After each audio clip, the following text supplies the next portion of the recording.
in itself is going to bring trauma about for us. Hi, my name is Tiffany Janae, and thanks for pressing play on this class. Today we're going to talk about trauma. So one thing is for certain is that just being a human, having this experience in itself is going to bring trauma about for us. Now, of course, there's different layers of trauma. There's things that are more severe, and then there's also just subtleties of being out of the womb, having to grow, having to pay bills. So it's something that I have found that I just like to make peace with it, as best way as I can, and to make it a path of discovery. So I'm going to share some of those things with you today, and perhaps it will be of benefit for you and help you on your journey towards integrating your trauma. So we'll start with the body. The body has 3 different systems. We have our energetic self, our emotional self, and our physical self. So, at least from my system, don't quote me on that, but that's how I understand it. So with the body, when something is out of balance, we can then go and see what's going on with it physically. So I'm going to talk about the 7 chakras, but I just want to first preference that and say that I think that the chakra system and where the teachings come from, that people who actually are expert at this have dedicated their whole lives, and the lineage that they have been devoted to is something that they're bringing forth that's really sacred. I am in no way saying that that is what I've done. So if I am offending anybody in my understanding of the chakra system, please forgive me. With that being said, and with full due respect to the lineage holders of these teachings, the way that I understand it is that the 7 main energetic points in our body all correlate to a gland. Those glands have to do with our physical self, but it can help us understand our emotional self. Our emotional self then triggers us to shift in our spirituality so that we can help to bring balance to what's going on. So to break that down a little bit further, let's just take one chakra in particular, the throat chakra. The throat chakra is related to the thyroid gland.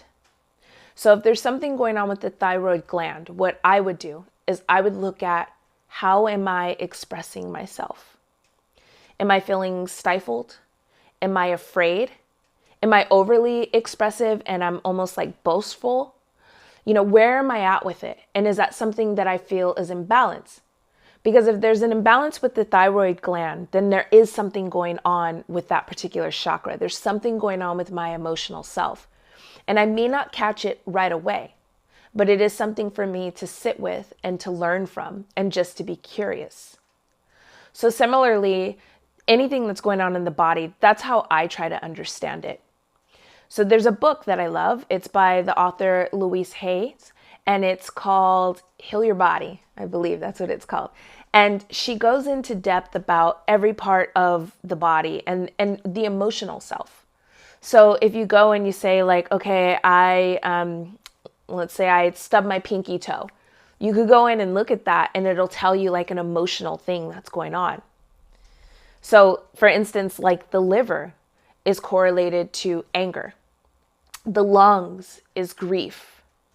The kidneys is sadness. So on and so forth. So this has helped me a lot to really understand what's going on with my body. Because we're in this human experience and we've been given these vessels which contain amazing amounts of technology that most of us will never understand even a fourth of how this thing really works and what it's capable of doing. But we damn sure can try and keep learning and listening and taking notes and just seeing what other people think about it and trying to reach our potential of really operating this vessel. I personally find it fascinating that like my kidneys are working all day long and there's not a thought that I can think of that I'm doing to help that happen. It's like my blood is pumping and I have a heart and my heart is like doing its thing. It's like so amazing to think about all of this stuff that's happening in our bodies. So anything that I can do to further understand that when there is an imbalance that's happening in one of these precious body parts, I want to go and understand that so that I can then start to heal it.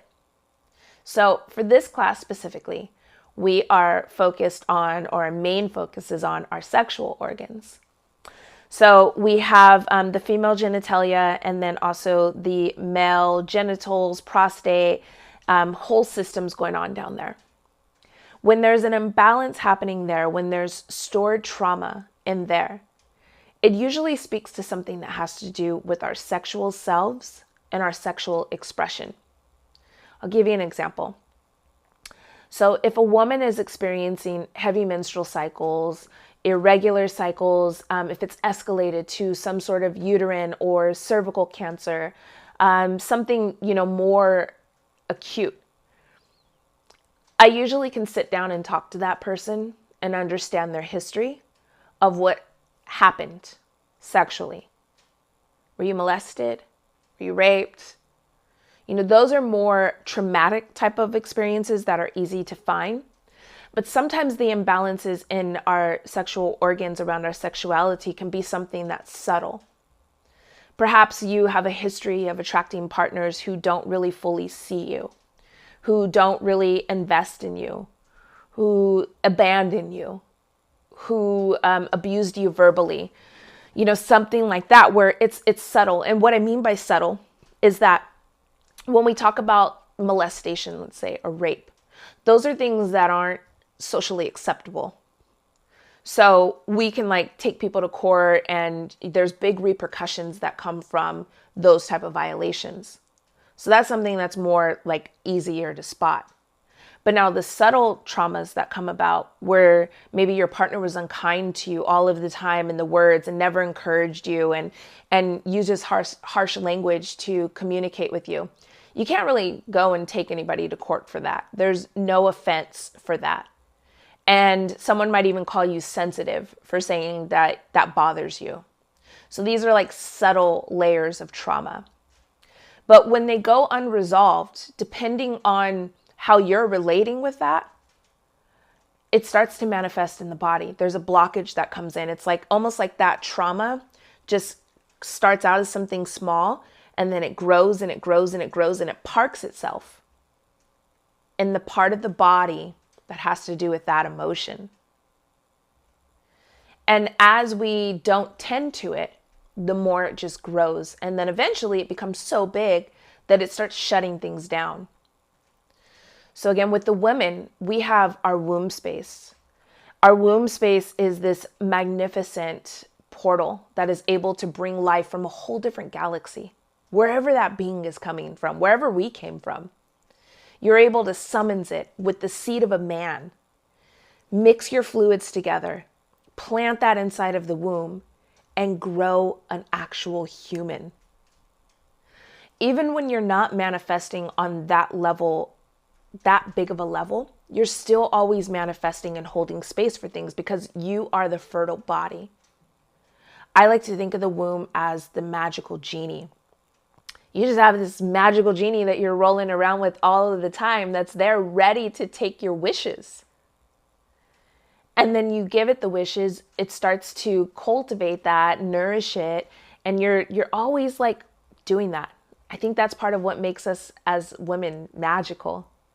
And then we give birth to people's ideas, to our own ideas, to our futures.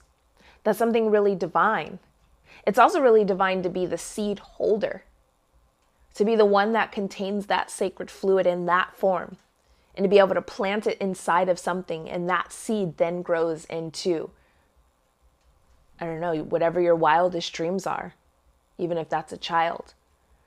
So with the womb, and as the one who has the wand that stores the seed and shoots out the seed, we want to take really good care of those places in our body so that our manifestations and our creations reflect healthfulness of mind, body, and spirit as best as we can. We can't catch everything, but we can catch a lot with intention. So part of that is really tuning into what are some of those things that you're holding on to? And are you ready to heal it? For those of you that may not know, I own and operate a company called yonieggs.com. I've been doing that for about 15 years.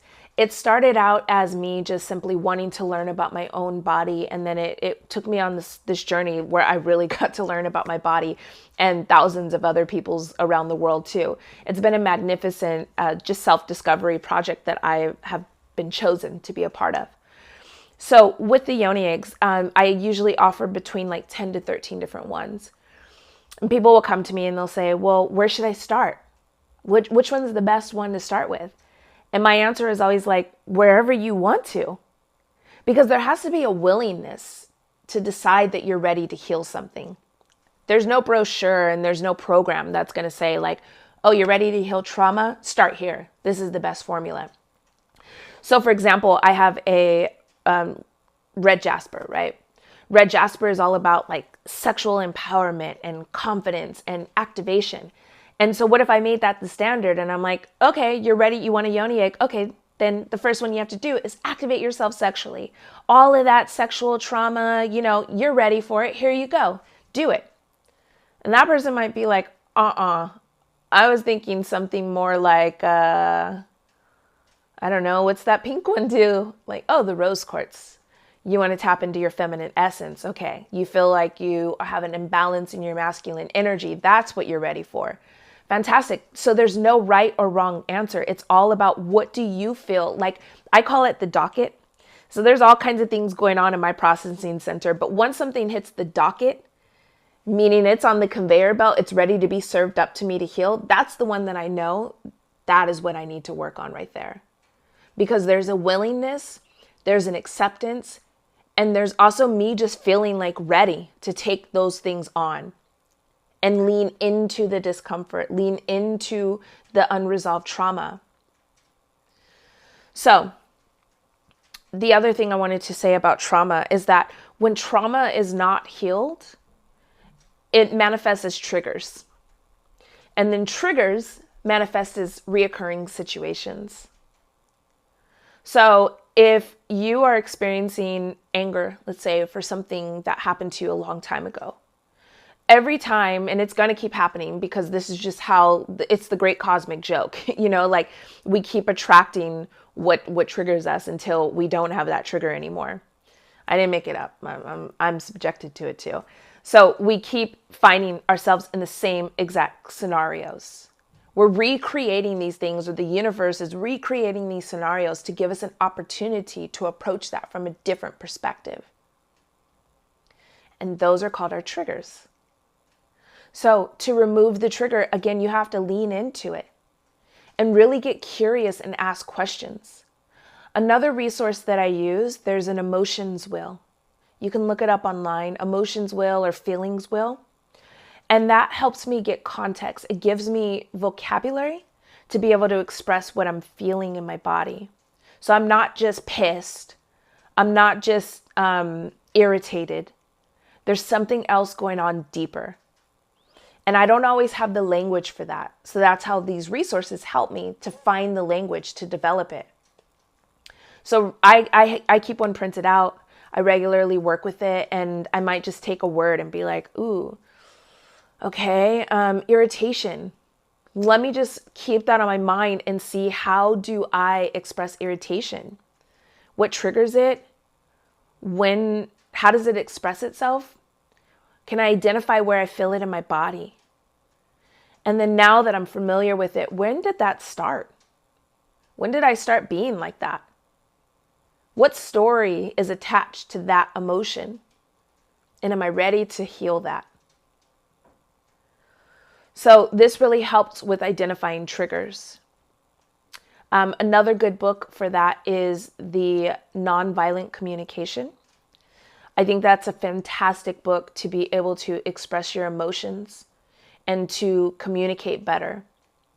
Because once you understand what's going on with you and you have a healthful way in place to be able to communicate it with others, it makes other people feel safe around you.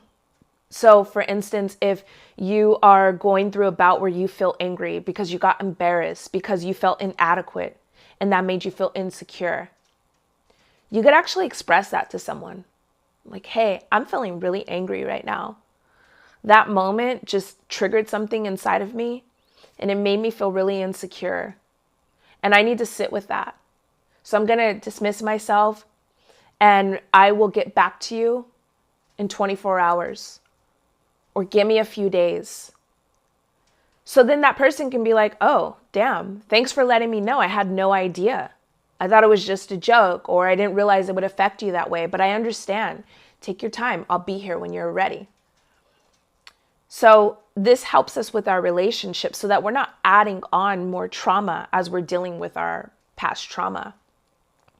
One thing I like in the approach to trauma is to realize that there isn't necessarily a destination. I don't know if I'll ever make it to the destination where I have no more trauma, where I'm just fully healed and I'm free of all of that. I don't know. So I can't speak to you from that perspective because I've never charted that land. But what I do know for certain is that it is a journey. And that journey needs to be something that is integrated into my life. So that because it's a part of me. It's just who I am. I get annoyed. I get frustrated. I get angry. I have a lot of low frequency vibrations that come up. I also get overly happy, overly excited. I do a lot of different things. I'm a human having, like a spiritual being having this human experience. There's a lot of things that come up in my process. So I don't know, but I am integrating that. I'm integrating my lack of consciousness or my over-awareness to something. It's all part of my experience. And so I find that to be like something to not judge myself about, or to not be so hard about myself, but to more be curious and an observer. Like, wow, that's interesting. I responded that way. I wonder why. Where'd that come from? Wow, this is fascinating. I'm backsliding like a motherfucker right now. What's up with that? You know, whatever. It's like curious, and I'm observing myself. And then once I have enough information, it's all just feedback. Then I can start to make the necessary changes if I'm ready. And if I'm not, I have consequences that I have to pay for that. And it's all good. It's part of the journey. So going back to the sexual organs, I like to do an exercise with my partner, and it's something that is taught in many of the sacred sexuality lineage. I'm sure that you all have learned it in this class, but to give a different spin to it. When you think about the male's wand, most men from birth were castrated. Before the baby was even able to talk and to express its feelings, it was cut, and a big part of its body was removed through circumcision. So there's a permanent scar. There's trauma right out the womb that's sitting in that space. Adding on to that, there's a lot of unhealthy stories that circulate around our sexuality. You know, there's porn. There is the story of men just being like unconscious about their sexual organs and unable to control themselves, and all they need is a hole and they stick it in, they don't care. You know, there's a lot of really unhealthy narratives.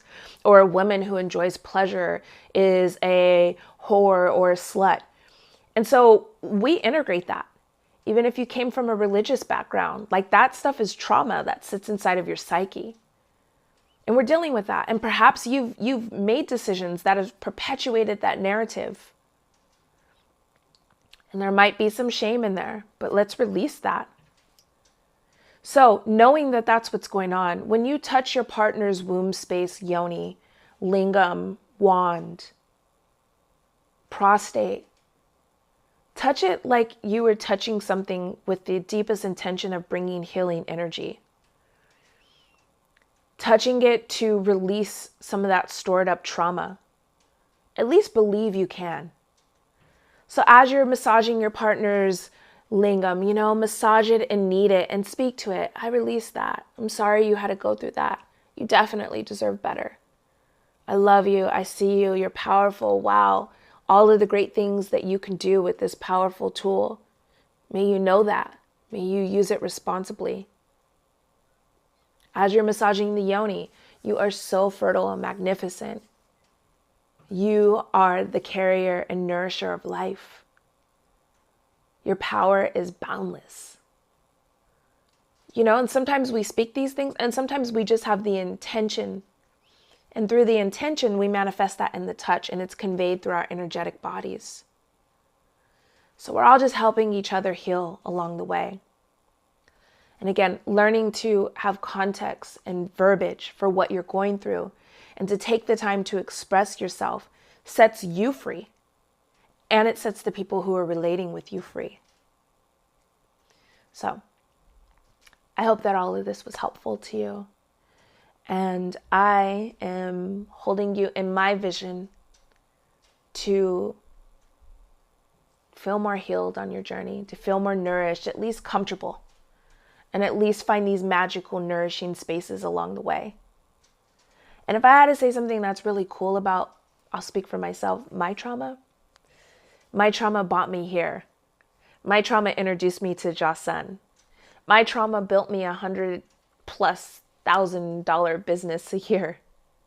My trauma has taken me around the world. My trauma taught me how to eat foods that I never even heard of. My trauma taught me the magnificence of my body, of my mind, of my intentions. My trauma manifested a beautiful marriage and a painful divorce that I learned from. My trauma attracted to me a new lover that I feel so honored in, that speaks to me in ways that I wish I was spoken to back then. Thank God I have the context to really appreciate that person now. My trauma has brought me to some amazing, magnificent spaces and has helped me be who I am. And for that, I am grateful. So thank you all. Best of love to you on your journey, and I will see you around.